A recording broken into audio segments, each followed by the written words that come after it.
Nobody cares how much money they spunk because they know every year everyone's paying 159 quid to them, so they don't have to be responsible for the money.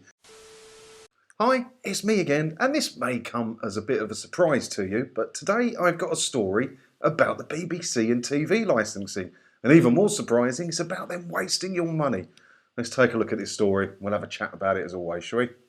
BBC wasted more than £300,000 of licence fee payers' money. I'm not even surprised when I see headlines like that anymore, are you? None of this surprises me anymore. I mean, all the TV licence money is wasted by the BBC, obviously. During the last 5 years, the corporation has admitted that 4,684 train tickets, 565 hotel rooms and 1,226 taxi trips were all cancelled, and the broadcaster was unable to claim a refund. Aborted train trips cost the BBC £233,000. Cancelled hotel bookings added another £61,500, while abandoned taxi journeys added up to £18,000. Let's just take the train trips one, because that was the biggest of them all, wasn't it? Where's me? I can never find my bloody calculator on here. Has this thing not got a calculator? So, train tickets that they paid for that didn't use equate to 1,465.4 television licences. 1,465.4 possibly old ladies, older gentlemen who are struggling to pay their bills on their meagre state pension. 1,465.4 possibly struggling young mothers who are worried about buying new school shoes for their kid or having to pay for a television licence. That's how much they respect your money. It means that over the 5 years, the BBC wasted more than £5,000 every month on transport and accommodation that nobody ended up using. Each unused cab cost the public broadcaster on average £15. Cancelled train tickets cost around £50 each, while the booking hotel rooms that were left empty cost an average of £100 each.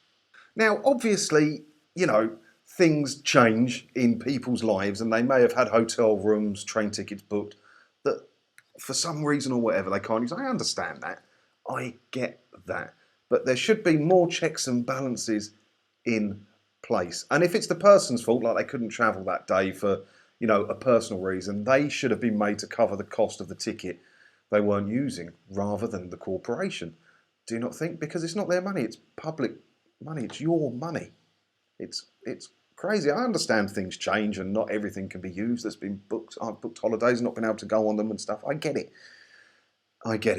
But, the BBC must have a taxi contract with a local taxi company or whatever in the places they use taxis. And I'm pretty sure they could negotiate an agreement to say if we didn't use the taxi, then we only have to pay like 50% or 10% or nothing, because they probably book a lot of taxis. Someone could negotiate this. It wouldn't be too hard to do, would it? And think of the money they could save. Madness. Utter madness. Andrew Allison, Chief Executive of the Freedom Association, said, "The BBC has to prove to all licence fee payers that it is delivering value for money. Even more so now it is charging over 75s for a licence fee. This is yet another story about how it's not. The answer is simple for the corporation. Become a private company that earns revenue on the amount of people who wish to subscribe to its services, and these stories go away. The telly tax has to go." Nice work, Andrew Allison. Very well put, Chief Executive of the Freedom Association. I like it. Nice work.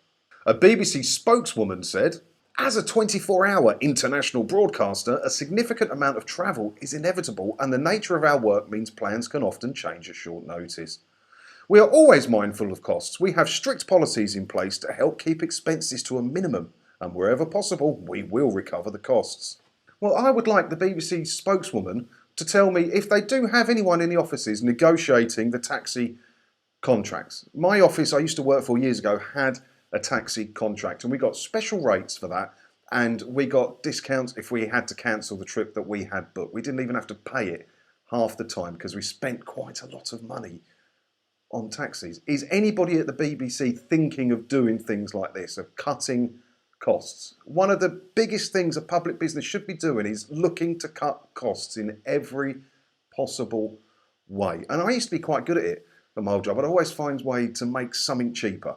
You know, do they have anyone in the BBC local offices that are focusing on that? I bet not, because nobody cares. Nobody cares how much money they spent, because they know every year everyone's paying 159 quid to them. So they don't have to be responsible for the money, and they don't have to stretch that money as far as it can stretch, like normal people like you or I have to do with the meagre earnings that we get, or your meagre pension that you may receive. You learn how to stretch that money. And the BBC just don't care, because they've got an endless money supply, haven't they? Ridiculous.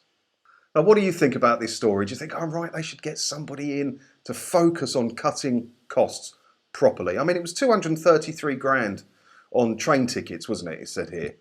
You know, so how much would it be to put someone in full time to focus on cutting costs? 30 grand a year, 40 grand a year?